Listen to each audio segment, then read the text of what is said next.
Olá, meu nome é Darley Firmino e você está no canal Deus, o Enigma do Paradoxo. E por falar em paradoxo, em contradição, analise o assunto de hoje. Entenda. Por certo que a maior parte da sociedade ela acredita que já está salva por terem aderido ao sistema religioso, mas e na questão da geração de Jesus? Quantas pessoas exatamente Jesus salvou naquela geração? Isto digo oficialmente falando, ou seja, biblicamente falando. Quantas pessoas Jesus salvou naquela geração? E por que estas pessoas foram salvas por Jesus naquela geração? Vamos analisar as Escrituras para que você possa entender este mistério. Por isso, me acompanhe. No Evangelho de João, no capítulo 17, versículos 6, 9, 11 e no versículo 20. Veja o que Jesus afirma. Manifestei o teu nome aos homens, que do mundo me destes. Eram teus, e tu me destes, e guardaram a tua palavra. Veja, que Deus deu algumas pessoas para Jesus, e estes Jesus salvou. Vamos dar continuidade. Jesus acrescenta, eu rogo por eles, não pelo mundo, mas por aqueles que me destes, porque são teus. Jesus estava salvando exatamente aqueles que Deus havia lhe dado. Mas quem são estas pessoas e quantas pessoas são? Veja, Jesus acrescenta, Pai Santo, guarda em teu nome aqueles que me destes, para que sejam um, assim como nós. Neste caso, Jesus novamente afirma que Deus havia lhe dado alguns. E agora, de uma vez por todas, vamos ver quem são estas pessoas. No versículo 12, Jesus afirma, estando eu com eles no mundo, guardava-os em teu nome. Tenho guardado aqueles que tu me destes, e nenhum se perdeu, senão o filho da perdição, para que se cumprisse as Escrituras. Estamos falando dos 12 discípulos do Messias. Eram apenas 12 homens, um se perdeu. Apenas 11 pessoas foram salvas naquela geração inteira. Isto digo oficialmente, não indo além daquilo que está escrito nas Escrituras. Oficialmente, contém um registro de apenas 11 pessoas que foram salvas por Jesus. Entenda. No versículo 20 diz, eu não rogo somente por estes, disse Jesus, mas também por aqueles que pela sua palavra hão de crer. Em mim, disse Jesus. Mas naquela ocasião eram apenas 11 discípulos. Só estes 11 foram considerados dignos de alcançar a salvação. Mas por que estes foram considerados dignos e os demais não? Simples. Como eu citei no versículo 20, eu não rogo somente por eles, mas também por aqueles que pela sua palavra hão de crer em mim. Havia-se a necessidade de crer em Jesus. E não é um crer simplesmente de afirmar eu creio. Vamos ver exatamente crer no quê? Qual é a diferença de crer em Jesus de simplesmente acreditar? Veja. No Evangelho de Mateus, capítulo 16, versículo 13 ao 16, Jesus afirma, quem dizem as pessoas ser o Filho do Homem? Vou repetir. Quem dizem as pessoas ser o Filho do Homem? Sim, esta é a natureza humana. Quem dizem as pessoas ser este homem natural, este Filho do Homem? E os discípulos disseram, uns João Batista, outros Elias e outros Jeremias, ou um dos profetas. Toda aquela sociedade, todos aqueles, vamos dizer assim, cristãos daquela geração, afirmavam que eram alguns dos profetas. Mas nenhum deles ousou falar o que Pedro relatou. Disse-lhes ele, e vós, o que dizeis que eu sou? E Simão Pedro respondeu, disse, tu és o Cristo, filho do Deus vivo. Está vendo a diferença do porquê os discípulos foram salvos? Porque os discípulos reconheceram que o homem Jesus era o próprio Cristo. Ao contrário que os outros jamais. Isso era uma heresia afirmar que um homem natural pudesse ser o Filho de Deus. Por isso que Jesus foi crucificado. Quando ele disse para Caifás que ele era o Filho de Deus, eles falaram: blasfemas. Não precisamos mais de testemunho. És réu de morte. Entenda. Estamos falando a respeito do Filho do Homem. E quando falamos em Filho do Homem, quando Jesus disse: quem dizem as pessoas ser o Filho do Homem? Jesus não só está falando sobre a sua pessoa, mas sobre todos nós. Porque a história de Jesus é a história de todos os homens. Neste caso, como que fica esta situação? Você crê que o Filho do Homem, que esta natureza humana, é o Filho de Deus? Você crê que você é o Cristo? Você aceita esta realidade? Não, né? O sistema religioso não aceita. É por isto que este sistema religioso atual de hoje também irá perecer, como as pessoas da geração de Jesus que não aceitaram esta realidade, que o homem era o próprio Cristo, o Filho de Deus. Se você não aceita que você é o Cristo, você não será salvo. Por que eu digo isso? Simples. Veja, no Evangelho de João, capítulo 3, versículo 16, diz: porque Deus amou o mundo tanto que deu o seu único filho. Existe apenas um único filho, e este filho é Cristo. Cristo é o único Filho de Deus. Se você não aceita que você é o Cristo, você automaticamente está afirmando que você não será salvo, como as pessoas daquela geração. Veja o que consta no Evangelho de João, capítulo 8, versículo 35. Ora, o escravo não fica para sempre na casa. O filho, sim, fica para sempre.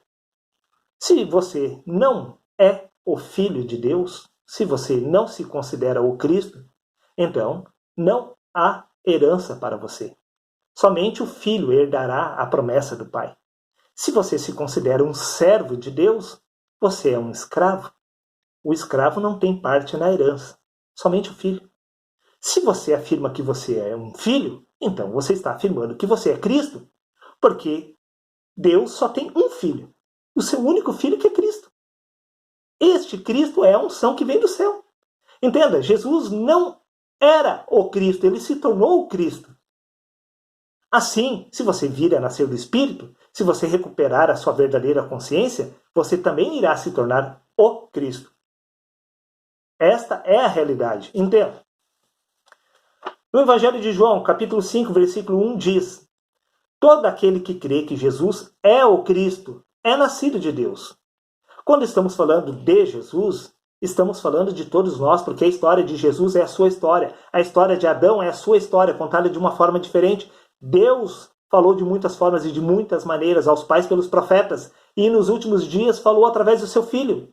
A mensagem é a mesma, segundo o livro de Hebreus, capítulo 1, versículo 1. A mensagem é a mesma, repassada de formas diferentes, com interpretações diferentes. Mas, quando Deus fala através do Filho, no livro de 1 João, no livro de 1 João, capítulo 5, versículo 1, todo aquele que crê que Jesus é o Cristo é nascido de Deus. Se você não crê que Jesus é o Cristo, ou seja, que você é o Cristo, que o homem natural é o Cristo, sim, o Cristo adormecido, o Cristo dormindo. Por que eu digo isso? Veja, no livro de Colossenses, capítulo 1, versículo 27. A quem Deus quis fazer conhecer quais são as riquezas deste mistério, isto é, Cristo em vós, a esperança da glória. Cristo está em você, adormecido. Você precisa despertar do sono que te prende nesta dimensão. Quando você despertar da realidade espiritual, você irá recuperar a sua verdadeira consciência, que é a consciência de Cristo. Este é o nascimento do Espírito. Quando você recuperar a sua verdadeira consciência, você irá compreender o mistério que é Cristo em nós. Cristo sempre esteve em nós. Nós, na essência, somos o Cristo. Mas enquanto não despertarmos desta realidade, somos apenas carne e sangue. Mas, na essência, Cristo sempre esteve e está em nós. Mas, para que isso se torne uma realidade sobre o homem natural, é necessário nascer do Espírito, recuperar a sua verdadeira consciência. Veja, o livro de 1 Coríntios, capítulo 3, versículo 16. Não sabeis que sois o templo de Deus e que o Espírito de Deus habita em vós? Se o Espírito de Deus habita em você, este Espírito é Cristo.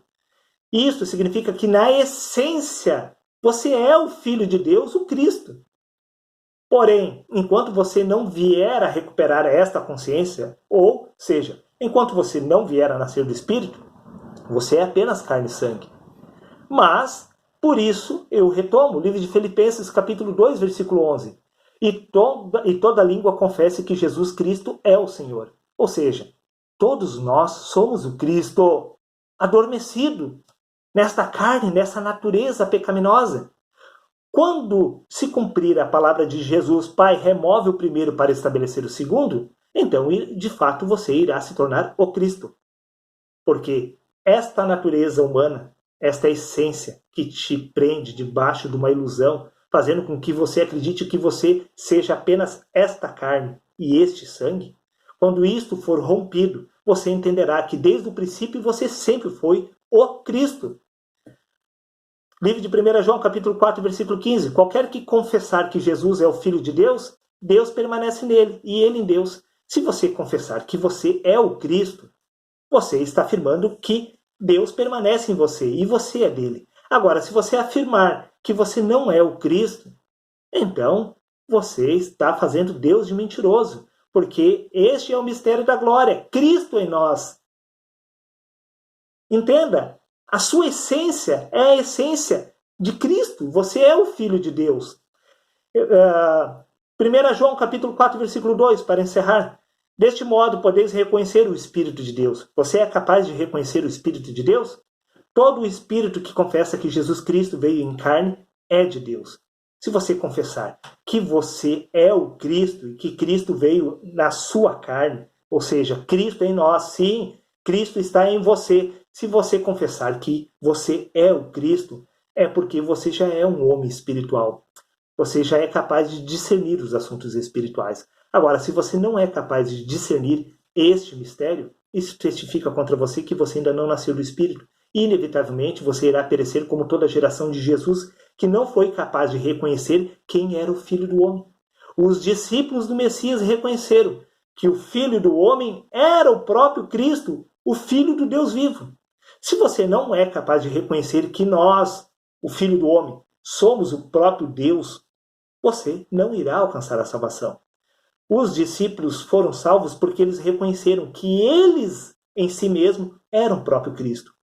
Deus usou a ilustração da passagem dos 4 evangelhos para repassar este ensino a vocês. Não foi Jesus que escreveu os evangelhos, foram os seus discípulos, cerca de décadas depois da morte do Mestre. E esses discípulos repassaram esse conhecimento conforme seria melhor para aquela geração entender. Mas, se você não é capaz de entender este mistério de Cristo em você, que o Filho do Homem é o próprio Cristo, simplesmente não há salvação para você. Todos os discípulos reconheceram que eles eram o próprio Cristo. Como? De que maneira? O próprio Jesus afirma. Assim como eu, disse Jesus, estava carregando a própria cruz, é dever de vocês carregar a própria cruz. Entenda, tudo que Jesus fez é a nossa obrigação fazer, porque a história de Jesus é a nossa história. Jesus carregou a sua própria cruz e ele disse que todo aquele que não carregar a sua própria cruz não é digno dele. Se você não crucificar esta velha natureza, tal como Jesus fez lá na cruz, você não é digno dele. Entenda, a história de Jesus é sua história. Tudo que Jesus fez, ele mandou nós fazermos exatamente o mesmo, porque a história dele é a sua história. Você é o Filho do Homem. Você deve se tornar o Cristo, despertando da sua verdadeira consciência. Entenda, assim como o Espírito Santo veio do alto sobre a pessoa de Jesus, lá no batismo, símbolo do nascimento do Espírito na pessoa de Jesus, o Jesus, ele afirma o mesmo acerca dos seus discípulos. Permanecei em Israel, até que do alto sejais revestido de poder. Este é o símbolo do Espírito Santo, tal como desceu sobre a pessoa de Jesus, desceu sobre os seus discípulos no Pentecostes. Neste caso, podemos entender que tudo o que aconteceu com Jesus, o Mestre também falou e afirmou que haveria de acontecer com seus discípulos. Ou seja, a história de Jesus é a nossa história.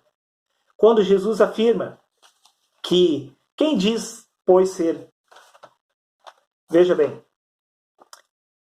Vamos recordar. Mateus 16, capítulo 13 ao 16. Quem dizem as pessoas ser o Filho do Homem? Quem, pois, vocês dizem ser nós, nesta geração? Apenas carne e sangue? Não. Na essência, nós somos o próprio Cristo. E a menos que você venha despertar para essa realidade e compreender este mistério, você irá morrer nessa pobreza desta carne. Quando o pó ir retornar ao pó da terra, quando o pó voltar ao pó da terra, você deixará de existir para todo sempre. Esta é a realidade. Ou você desperta para a realidade que você é o Cristo, ou game over. Fim de jogo. Seria isso. Um abraço a todos e até o próximo vídeo.